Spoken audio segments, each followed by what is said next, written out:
बार। परम पूज्य आचार्य के मुख से बरसेगी अमृत की धार। दीप चंद्र आशा देवी के प्रिय हुए तुम कुलभूषण। गुरु विराग सागर महाराज के शिष्य रूप में आभूषण। कीर्ति आपकी घर घर फैली, भक्त आप से करते प्यार। परम पूज्य आचार्य के मुख से बरसेगी अमृत की धार। जो भी सुने आपकी वाणी, आपका ही वो हो जाए। प्रभु के जैसा तेज है मुख पे, जो देखे वो खो जाए। धर्म विमुख भी लौटाते हैं, जो सुन ले तुमको एक बार। परम पूज्य आचार्य के मुख से बरसेगी अमृत की धार। शाकाहार की सीख फैलाओ, धर्म का मार्ग दिखाते हो। जीवन की क्या सच्चाई है, सविस्तार बताते हो। सुने आपकी जो भी वाणी, हो जाए वो भव से पार। परम पूज्य आचार्य के मुख से बरसेगी अमृत की धार। आओ गुरुवर की वाणी को आत्मसात हम करते हैं। सुनकर इनके प्रवचनों को धर्म से झोली भरते हैं। जिन वाणी चैनल करता है, प्रेषित चरणों में आभार। परम पूज्य आचार्य के मुख से बरसेगी अमृत की धार।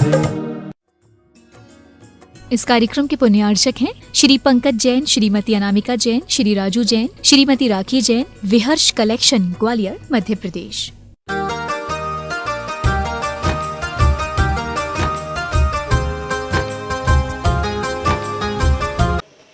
आचार्य श्री को नमोस्तु। मेरा नाम गुनगुन जैन है। मैं विदिशा किले अंदर से आई हूँ। महर्षि, जब भगवान को केवल ज्ञान होता है, वो कितने ऊंचे जा सकते हैं? नमोस्तु महर्षि। बेबी गुनगुन जैन विदिशा से, और उसका प्रश्न है कि जब भगवान को केवल ज्ञान होता है 13वें गुरुस्थान में, तो भगवान बैठे तो यहीं रहते हैं ज़मीन पर या पेड़ के नीचे या चट्टान पर जैसे ही उनको केवल ज्ञान होता है तो भगवान कितनी ऊंचाई पर चले जाते हैं। तो अपन देखेंगे बिना कोई लिफ्ट के, बिना कोई सीढ़ी के, ये नियोग है ऐसा कि जैसे ही किसी को भी केवल ज्ञान होता है तो केवल ज्ञान होते ही वो जीव, चाहे पार्श्वनाथ का हो, चाहे महावीर का जीव हो, कोई भी जीव हो, वो जमीन से 5000 धनुष की ऊंचाई पर, है ना। एक धनुष में 4 हाथ होते हैं, तो 4 हाथ का एक धनुष होता है। ऐसे वह 5000 धनुष की ऊंचाई पर कहाँ पहुँच जाते, ऊपर पहुँच जाते हैं अधर में, है ना, बिना किसी यंत्र की सहायता के। ये एक देवकृत चमत्कार है, अतिशय है ना, कि भगवान का शरीर इतना हल्का हो गया कि जैसे वो बच्चों के बैलून होते हैं ना, बैलून गैस वाले, वो अपने आप उड़ के ऊपर चले जाते हैं। ऐसे ही भगवान का शरीर भी इतना हल्का हो जाता है कि वह 5000 धनुष की ऊंचाई पर चले जाते हैं, वहाँ जाके रुक जाते हैं, स्थिर हो जाते हैं ना। तो ये ध्यान रखें और देखते रहेंगे आखिर ऐसा क्यों। आचार्य श्री के चरणों में नमोस्तु। मैं प्रतीक्षा जैन विदिशा किले अंदर से। मेरी एक जिज्ञासा है, आचार्य उपाध्याय में क्या अंतर होता है? नमोस्तु महाराज। आखिर ऐसा क्यों सीजन 2 में हम प्रतिदिन अपने ज्ञान के पिटारे में कुछ ज्ञान की बूंदों से उसे और केवल ज्ञान की तरफ बढ़ाते हैं। उसी क्रम में कुमारी प्रतीक्षा जैन विदिशा किले अंदर से कि आचार्य परमेष्ठी और उपाध्याय परमेष्ठी 5 परमेष्ठियों में 2 परमेष्ठी हैं। इन दोनों परमेष्ठियों में क्या अंतर है? तो अपन देखेंगे कि रूप रंग में तो कोई अंतर नहीं है, क्योंकि वो भी मुनि हैं, वो भी मुनि हैं, मगर पद की अपेक्षा से अंतर है। और पद की अपेक्षा से ये अंतर है कि जो आचार्य परमेष्ठी होते हैं, आचार्य परमेष्ठी को ये अधिकार दिया गया कि आचार्य परमेष्ठी किसी शिष्य को दीक्षा दे सकते हैं और उन्हें प्रायश्चित दे सकते हैं, उन्हें ज्ञान दे सकते हैं और उनको अपने साथ में रख कर के उन्हें धर्म की प्रभावना में आगे बढ़ा सकते हैं। ये कार्य एक आचार्य परमेष्ठी के हैं। वहीं एक उपाध्याय परमेष्ठी जो हैं, तो उपाध्याय परमेष्ठी को संघ के जो आचार्य हैं वो अपने बढ़ते हुए संघ में जो शिष्य हैं उन शिष्यों को ज्ञान देने के लिए एक साधु में से ही किसी एक साधु को उपाध्याय पद से विभूषित करके और उनको ये जिम्मेदारी देते हैं कि तुम्हें क्या करना है। जो नए शिष्य ने दीक्षा ली है, नए लोगों की भर्ती हुई है संघ में, अब उन लोगों को ज्ञान कैसे हो, तो तुम सीनियर हो, तुम आज से 10 साल पुराने हो, 15 साल पुराने हो, तो तुम एक काम करो, है ना, तुम इन नए साधुओं को क्लास लगाओ, इनको पढ़ाओ, है ना, अपना स्वयं भी अध्ययन करते रहना, और जो नई कोई आरिका बनने के लिए आया है, कोई साधु बनने के लिए आया है या कोई साधु बन चुका है, तो इन्हें क्या करो, ज्ञान दो। तो वो क्या करते हैं, जो उपाध्याय होते हैं वो गुरु की आज्ञा से, आचार्य परमेष्ठी की आज्ञा से जो अन्य शिष्य हैं उनके लिए क्या करते हैं, पढ़ाते हैं। जैसे अपने टीचर स्कूल में पढ़ाता है तो वो संघ के टीचर हैं, और वो क्या करते हैं, अन्य जो नए दीक्षित साधु हैं उनको क्या करते हैं, ज्ञान देते हैं, उन्हें पढ़ाते हैं, उनका ज्ञान वर्धन करते हैं, इसीलिए वो उपाध्याय कहलाते हैं। तो इसलिए अपन देखेंगे कि उपाध्याय परमेष्ठी ना दीक्षा देते हैं, ना वो क्या करते हैं, है ना, उनका काम सिर्फ क्या है, पढ़ना और पढ़ाना, तो वो उपाध्याय परमेष्ठी हैं। तो इसलिए ये अंतर दोनों में, एक आचार्य परमेष्ठी में और एक उपाध्याय परमेष्ठी में होता है, ध्यान रखें। और इसी प्रकार से छोटी छोटी बातें हैं, दिखने में तो छोटी छोटी बातें हैं, मगर आपके बच्चे जो हैं, जो नए नए बच्चे हैं, उन बच्चों को ज्ञान बढ़ाने में ये बहुत सर्वोपयोगी चीज़ें हैं, और तो ध्यान रखें और देखते रहें आखिर ऐसा क्यों। आचार्य जी के चरणों में नमोस्तु। मेरा नाम विधि जैन है, मैं किलेंदर विदिशा से हूँ। मेरा प्रश्न ये है कि महर्षि या माता जी के आहार में बाल आ जाता है तो उससे अंतराय क्यों होता है? नमोस्तु महर्षि। कुमारी विधि जैन विदिशा किलेंदर से, और उनका कहना है कि जब कभी कोई भी साधु, चाहे वो आचार्य परमेष्ठी हों, उपाध्याय परमेष्ठी हों, साधु परमेष्ठी हों या आरिका माता हों, जब ये आहार करने जाते हैं और आहार के समय जब भोजन करते हैं तो कभी भोजन में सब्जी हो या रोटी हो, किसी भी चीज़ में कोई भी बाल आ जाता है। जैसा कि जब अपन लोग भोजन करते हैं तो बाल आ जाता है, तो अपन क्या करते हैं, उसमें बाल को अलग कर देते हैं और खा लेते हैं। मगर साधु लोग जब बाल आता है तो पूरा भोजन छोड़ देते हैं, चाहे आहार शुरुआत में ही आ जाए या बीच में आ जाए, पर वो यही सोचते हैं कि पूरे दिन भूखा रहना है, कैसे भूखे रहेंगे, पर वो छोड़ देते हैं। तो उसे कहते हैं अंतराय, कि अंतराय आ गया। पर अंतराय आया तो बाल के आने पर क्यों अंतराय मानते हैं? तो अपन ये देखेंगे कि जो हमारे शरीर का जो बाल है, और बाल है तो ये इन बालों को मल कहा गया है ना। और मल कहने से अगर बाल भोजन में आ गया तो उसे अपन कहने में तो शब्द आता है कि संबोधन के रूप में कि बाल आ गया, पर अपन क्या कहेंगे, मल आ गया। और मल आ गया यानी मल तो मल है, मल को अशुद्ध माना गया है। और भोजन एक पवित्र चीज़ है जिसको अपन खाते हैं, भोजन करते हैं, तो उससे हमारा मन अच्छा होता है, वचन अच्छे होते हैं, काय शुद्धि होती है, विचारों की शुद्धि होती है। इसीलिए जो अगर मल हमारे पेट में जाएगा तो नुकसान करेगा, है ना, हमारी स्वास्थ्य भी खराब कर देगा। तो इसीलिए क्या करते हैं साधुगण, जैसे ही बाल आता है तो उस बाल को आने से पूरे भोजन को अशुद्ध मान लेते हैं कि ना मालूम किस चीज़ में निकला है, कैसे बाल निकला है ना। और ये एक शिक्षा भी है जिससे कि चौके वालों को कि भाई भैया डर के दो, देख के दो, है ना, तो क्या कहते हैं सतर्क भी हो जाते हैं।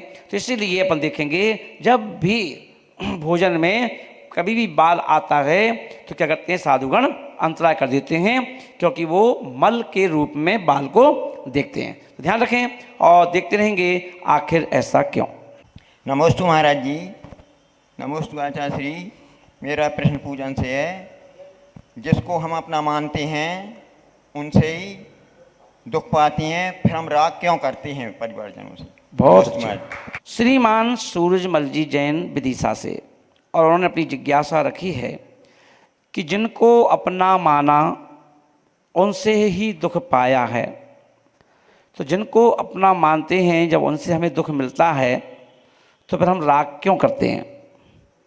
तो देखिए ये जो राग दशा है ये कि कर्म का उदय है, क्योंकि अपन देखें 8 कर्मों में एक मोहिनी कर्म भी है, और जो मोहिनी कर्म है उस मोहिनी कर्म के कारण से एक जीव से दूसरे जीव को जो राग उत्पन्न होता है, और उन जीवों को कर्म उदय के कारण से हमें एक साथ रख दिया जाता है। और इसलिए रख दिया जाता है कि आपको इनसे दुख मिले, आप इनको अपना मानो और दुखी रहो, परेशान रहो, कुछ कह भी नहीं पाओ, कुछ कर भी नहीं पाओ। क्योंकि कहा जाता है कि व्यक्ति की दुनिया में जो व्यक्ति कहीं बाहर नहीं हार पाता है वो व्यक्ति अपनों से हार जाता है, क्योंकि अपनों के आगे सारे हथियार बेकार हैं, अपना बल बेकार है ना। और इसलिए क्या करते हैं जब हम अपनों के सामने आते हैं तो अपने जिन्हें हम अपना समझते हैं तो इसलिए हम हार जाते हैं उनसे और हम दुख पाते हैं। पर वो सामने वाला हमें अपना नहीं मानता, तो जैसे हम उसको अपना मान रहे हैं, यदि सामने वाला भी हमें अपना मान ले तो ना वो हमें दुख देगा ना हम उसको दुख देंगे। तो इसीलिए अपन देखें धर्म कहता है कि राग एक आग है। राग क्या है? आग है। तो इसलिए किसी से ना राग करो ना द्वेष करो, क्योंकि द्वेष करना भी कर्म का बंध होता है, राग करने से भी कर्म का बंध होता है। तो ना राग में ना द्वेष में, भेष दिगंबर भेष में, है ना। तो इसलिए ये कहा गया राग ही मत करो ना। तो इसलिए हमको एक ही उद्देश्य है कि राग को छोड़ेंगे तो फिर हमें कभी किसी से कष्ट नहीं मिलेगा। तो ध्यान रखें। और आपकी भी कोई जिज्ञासा है और आप उसका घर बैठे समाधान चाहते हैं तो जो ये स्क्रीन पर नंबर चल रहा है, इस नंबर पर आप क्या करेंगे, अपना मैसेज टाइप करेंगे और सेंड कर देंगे। जो हमारे भैया जी हैं, दीदी हैं, उनके पास जब खबर आएगी वो प्रश्न हम तक पहुंचेगा और उसका उत्तर हम आपको दे देंगे। इसी के माध्यम से आखिर ऐसा क्यों। नमोस्तु आचार्य श्री। मेरा नाम स्वस्ति जैन है, किलेंदर विदिशा से। मेरा प्रश्न यह है कि जब मुनिराज चौके में आहार करने के लिए जाते हैं तो वह कितनी देर तक आहार कर सकते हैं? नमोस्तु महाराज जी। कुमारी स्वस्ति जैन और विदिशा से, उन्होंने की जिज्ञासा है कि जब भी कोई आचार्य उपाध्याय साधु अपनी आहारचर्या के समय किसी के घर पर जाकर चौके में आहार करते हैं तो कितनी देर तक, कितने समय तक वह चौके में रहकर आहार कर सकते हैं। तो यहाँ पर आगम के अनुसार भगवान महावीर स्वामी ने जो आज्ञा दी है वह एक साधु चौके में जाकर 2.25 घंटे तक आहार कर सकता है। 2.25 घंटे का समय उनके पास है कि वो 2.25 घंटे चौके में रह करके अपना आहारचर्या को ना विधिवत कर सकते हैं। पर ये टाइम इतना लगता नहीं है, साधुगण आधा घंटा पौना घंटे में अपना आहार कर लेते हैं ना।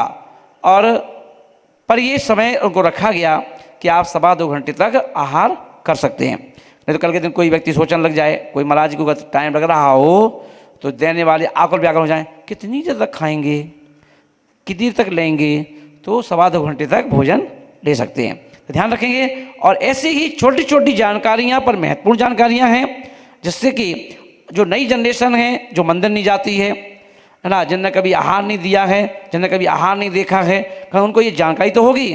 और हो सकता है जो बच्चों के पेरेंट्स हैं, जो चौका कम लगाते हैं, कम आहार देते हैं, उनको भी हो सकता है कि ये जानकारियाँ ना हो, इसलिए उनको भी ये जानकारी हो जाएंगी। तो ध्यान रखेंगे और देखते रहेंगे आखिर ऐसा क्यों। आचार्य जी के चरणों में मेरा बारंबार नमोस्तु। मैं माही जैन विदिशा किले अंदर से। मेरी जिज्ञासा ये है कि चौके में महाराज जी कितना खा सकते हैं? हाँ। नमोस्तु महाराज जी। कुमारी माही जैन विदिशा से, जिन्होंने अपनी जिज्ञासा रखी है कि जब भी कोई आचार्य उपाध्याय साधु चौके में आहार करने के लिए जाते हैं तो चौके में वो कितना खा सकते हैं। अब कितना खाने का मतलब है कि कोई नाप है क्या, है ना, कोई माप तो होगा। तो अपन देखें कि भगवान महावीर स्वामी ने एक साधु को जो एक नाप दिया है वो 32 ग्रास का दिया है कि 32 ग्रास का भोजन एक साधु कर सकता है। पर अपन ये देखें कि 32 ग्रास का मतलब क्या हुआ, तो एक ग्रास 1000 चावल का, और ये आज के चावल नहीं, उस समय के जो चावल होते थे बड़े बड़े चावल, तो ऐसे 1000 चावलों का एक ग्रास। अब ऐसे 32 ग्रासों, अब 32 ग्रास के लिए कितने चावल उपयोग में आएंगे, कितना हो जाएगा, तो इसलिए उतने चावल से जितना ग्रास तैयार होंगे वो पूरा भोजन साधु कर सकते हैं। पर अपन देखेंगे कि आज के इस युग में कोई भी साधु कितना ही उनका ज़्यादा डाइट हो, पर फिर भी वो 32 ग्रास भोजन नहीं कर पाते हैं, है ना। पेय अलग है, 32 ग्रास भोजन है ना। इसलिए 32 ग्रास आज के समय में यदि अपन देखेंगे उस अपेक्षा से तो मुश्किल से 16 ग्रास पूरे करवाएंगे, है ना। तो इसलिए महान, तो अब ध्यान रखेंगे कि एक साधु 32 ग्रास आहार का एक जो माप है उसका इतना भोजन साधु कर सकते हैं। और एक ग्रास 1000 चावलों से बन करके जो तैयार होता है वो एक ग्रास होता है। तो ध्यान रखें। और इसी तरह जब आप प्रोग्राम देखते हैं तो इस प्रोग्राम के माध्यम से आपको नई नई जानकारियाँ मिलती हैं, और जानकारियों के माध्यम से बच्चों का ज्ञान बढ़ता है। और वही बच्चे भले ही मंदिर ना गए हों, भले ही पाठशाला ना गए हों, पर इस आखिर ऐसा क्यों के प्रोग्राम के माध्यम से वो घर बैठे ज्ञानी बन जाएंगे। तो ध्यान रखें और देखते रहें आखिर ऐसा क्यों।